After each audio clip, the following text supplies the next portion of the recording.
Hey everybody, welcome to Painting with Victoria. Today I'm going to be trying something a little bit different.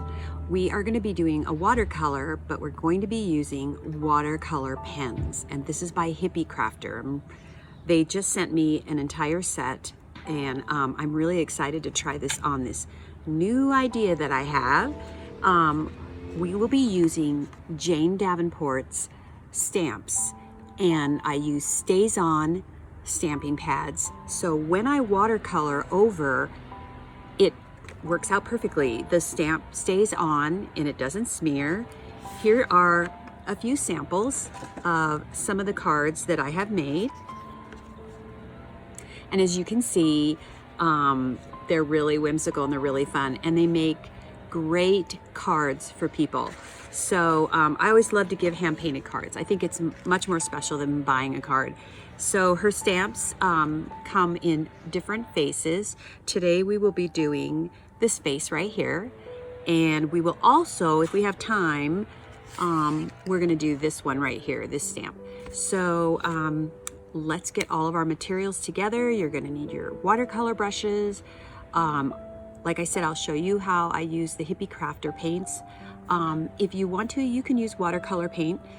That's totally fine. And they also have a beautiful set that they make that I have used, and I may even incorporate that in this lesson. So let's just wait and see how that goes. So yeah, grab all your stuff and let's get started. Okay, so after I stamped my face onto my 140-pound watercolor paper, you can paint immediately. There's no drying. So now, as you can see, I am just wetting down the face with water, and I'm trying to stay away from her eyes just because I want the whites of her eyes to stay white. So after I have filled it completely with water, I'm going to take this, it looks almost like a neon pink. The paint pens are not labeled with names, so but it's kind of a neon pink, and I'm just going to hit the highlights that I want to hit on her, you know, like her cheeks and under her neck and under her hair, and then I'm going to take my brush and blend it all in and just kind of give it that. This is just the first layer that I'm doing. And as you can see, they just blend in very, very nicely. And you can either use them straight or mix them with water. It really makes a big difference. So I'm going to use the same color again and just hit it again and just really deepen the sides. And I always do right under her nose and, of course, where her cheeks are. And again, you could see how nicely it blends in, and that's because the face is wet. Now I'm going to take this regular shade of pink. This isn't the darkest of pinks. And now I'm going to really emphasize her cheeks.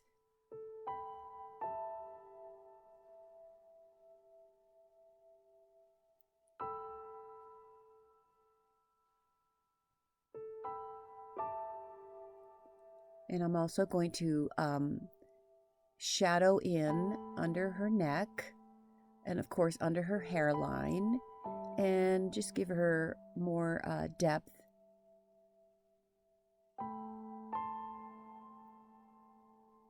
Under her chin, and then just go ahead and just sort of press into her lips. Her lips will definitely be darker, and, of course, under her nose. I always like to do that part under the nose.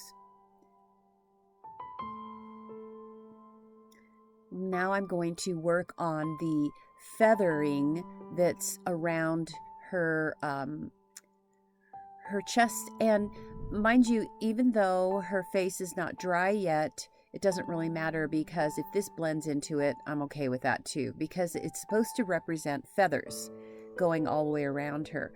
So I'm really going to saturate this with water and get this really nice and wet. And you don't have to go to the edge of the paper. I just sort of do close to it, but not all the way. And today I'm going to be working with this really pretty bright, it's like a neon green And all I'm doing is hitting it in a few areas. You don't have to be, it's almost like coloring in a coloring book, except instead of crayons, you're using paint. So the nice part about these pens is that you don't have to dip them into paint. They have paint in them, and for some reason distributes just the right amount of paint. So as you can see, I did switch over to the turquoise blue, and this is just adding just more interest to it and more motion. I usually like to do 3 colors, so I'm going to stay in the blues and greens for her feather boa. I guess that's kind of what it's supposed to represent. It's just some very exotic outfit that she's wearing.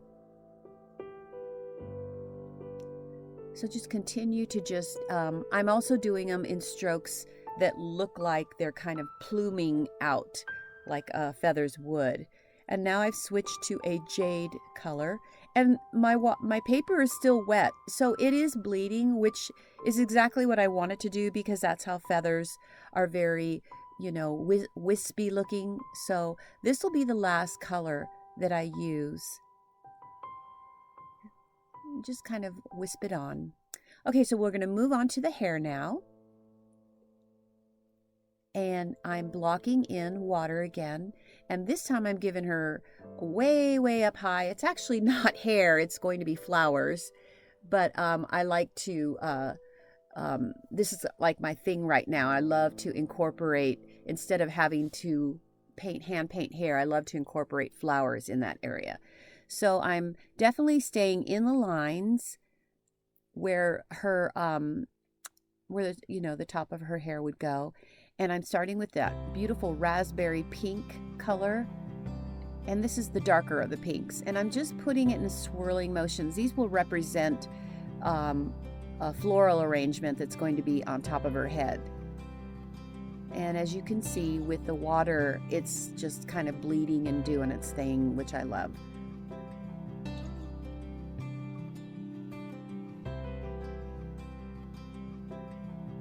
And I did go all the way up to the tape area. Almost looks like cotton candy.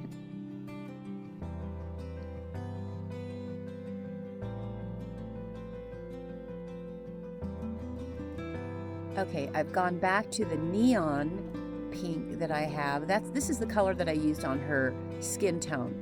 And I'm just going to hit it in a few areas just to brighten this up. She's going to have kind of a little bit of a retro look. I'm using some of the neon colors just to represent that, and I'm planning on using this color also on her lips.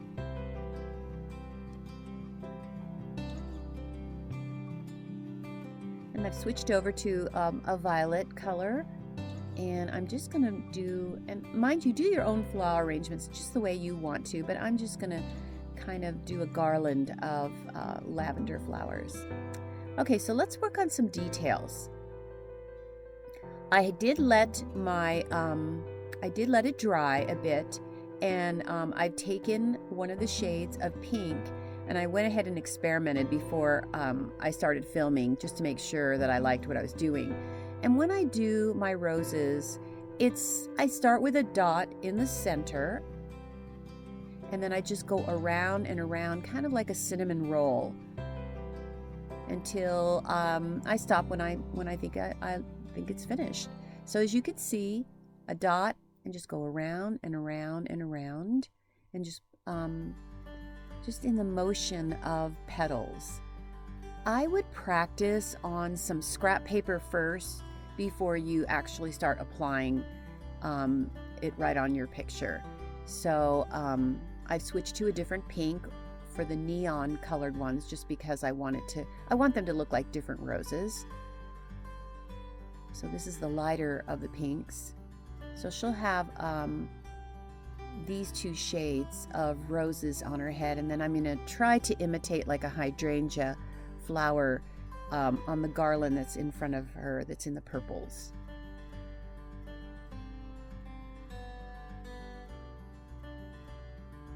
So I have the light blue And all I'm doing is like little tiny petals. And I try to stick with 5. 1, 2, 3, 4, 5. 1, 2, 3, 4, 5. And when I get done with this level, I will take a dark purple and do it in the center so that it looks a little bit more like individual flowers. And I'm just layering it right over all of my lavender shades.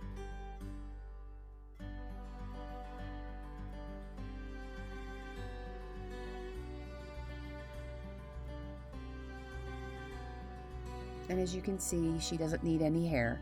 When we get done with her, she'll be so beautiful you won't think that there needs to be hair. But I also kind of feel like this is definitely taking on more of a retro feel.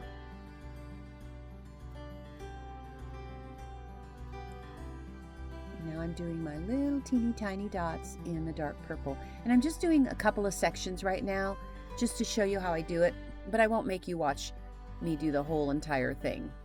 Okay, here's our second layer of details. As you can see, I already finished it. And now I'm going to just take a darker pink and go into the center of each rose. And this just gives each rose a little bit more depth, where the lighter shades are on the outer part of the rose and the darker shades are on the insides. So we'll just do a few here just to give you an example of what I like to do.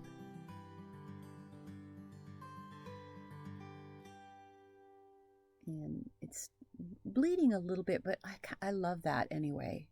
It works for me. And I'm not doing the whole rose, just a little tiny bit on the inside of each rose until you do all of them.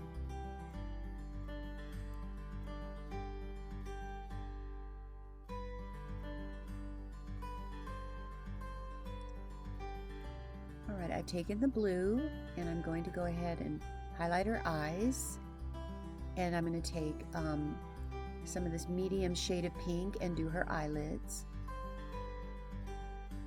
Have to wake up her eyes a little bit. And I'm going to do the bottom lip. I always just do the bottom lip. It's makes it look a little bit more pouty and makes it stand out a little bit more. I'm going to highlight a little bit more on the sides of her face and around her neck, under her jaw.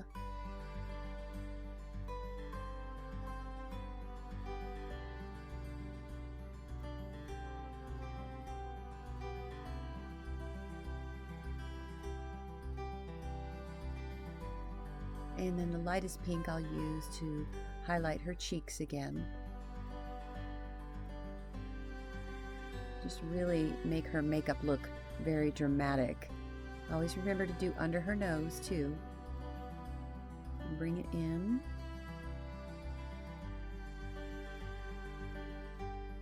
And now take a wet brush and blend that in. Try to stay away from the blue on her eyes. And because it's wet, I'm just going to take that neon pink again and just hit it again and just give her a little bit of a darker tone. This is the final part of our details, except for a few things I'm going to do on her eyes and maybe highlight her lip a little bit more. But you can see now her skin is darker. And whatever flesh tone you want to use, there's pens for all of that.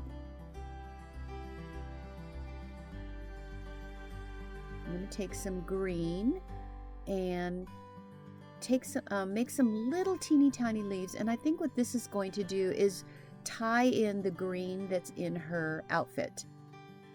So just some tiny little leaves poking through. So now I've taken a fine Sharpie and I'm going to give her some eyeliner and some eyelashes. And these are the final touches to the rest of this painting.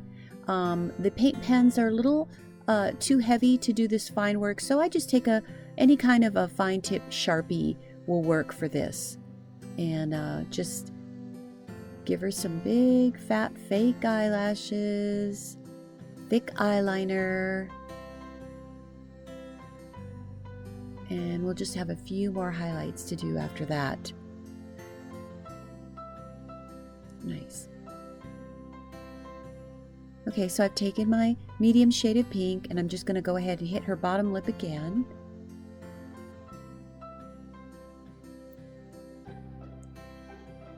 It's done. Wow, it's really done. I am going to take some of these sticky pearls and make a little necklace for her, but basically our piece is done. So I want to thank Hippie Crafter for their wonderful watercolor paint pens. I find they're very successful. So, I'll put the link so that you can get your own set into my description. And I also want to thank Jane Davenport for her amazing face stamps. I went ahead on her site and sent away for some more because I really want to get into this. And I love her style and I love her classes. I love everything about her artwork. So her link will also be included in the description below. Thank you so much. And shop in my shop. Go to my website and check out what I've got. Share, subscribe, and all that good stuff. So bye for now.